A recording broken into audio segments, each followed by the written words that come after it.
শুভ সকাল। আজকে মা মনসা পুজো।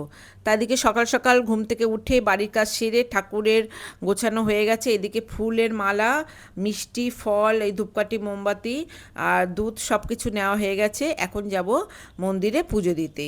তা ঠাকুরমশাই 9:30-10টার মধ্যে চলে এসছে। আমি এখন 11টা বাজে। এদিকে দেখো বেরোবো আর ঝমঝমিয়ে বৃষ্টি। কি করে যাব তাই জন্য একটু কিছুক্ষণ ওয়েটও করছি। আর এদিকে দেখো মায়ের মন্দিরটা, এই আমাদের বাড়ির সামনে অনেকটাই জল জমে গেছে। এই দেখো বাড়ির সামনে অনেকটা জল জমে গেছে, বৃষ্টিটাও কমে গেছে। তাই জন্য আমি বেরিয়েও পড়লাম। এই যে টোটো পেয়ে গেছি। রাস্তাঘাট একদম ভিজে গেছে, চারিদিকে জল হয়ে গেছে। আর মন্দিরে কারণ যেতেই হবে, ওদিকে ঠাকুরমশাই অনেকক্ষণ আগেই চলে এসছে। এই যে আমি চলেও এসেছি। এবার এই যে বসে আছি, ফুলের মালা সব দিয়েছি ওই ভাইয়ের হাতে। এবার মালা পরিয়ে দিচ্ছে আর দুধও ঢেলে দিয়েছে ওই গামলার মধ্যে, আর মালা পরিয়ে দিচ্ছে। আমি এক সাইডে বসে আছি, ঠাকুরমশাই পুজো দেখছি। আর এর আগেও অনেক দিন আগে এসেছিলাম, মায়ের পুজো দেখতে তো ভালোই লাগে।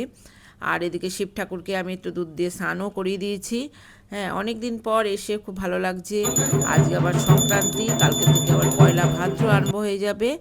এই যে মা মা মনসা মা। এদিকে আমি ধূপকাঠি একটু আরতি করে নিলাম, আরতি করে একটু পুজো করে নিলাম।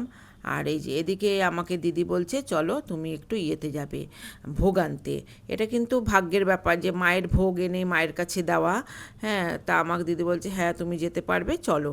তা মায়ের কাছে এই যে চলেও আসলাম ওই দিদির বাড়িতে ভোগ নিতে।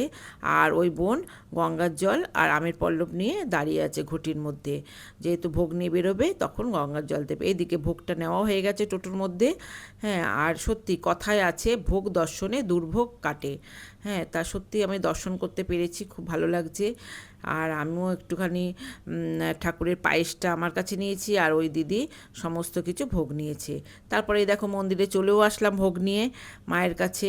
হ্যাঁ, সত্যি মা মানে ভালো লাগে, এতটা ভালো লাগে মায়ের কাছে আসলে বোঝানো যায় না।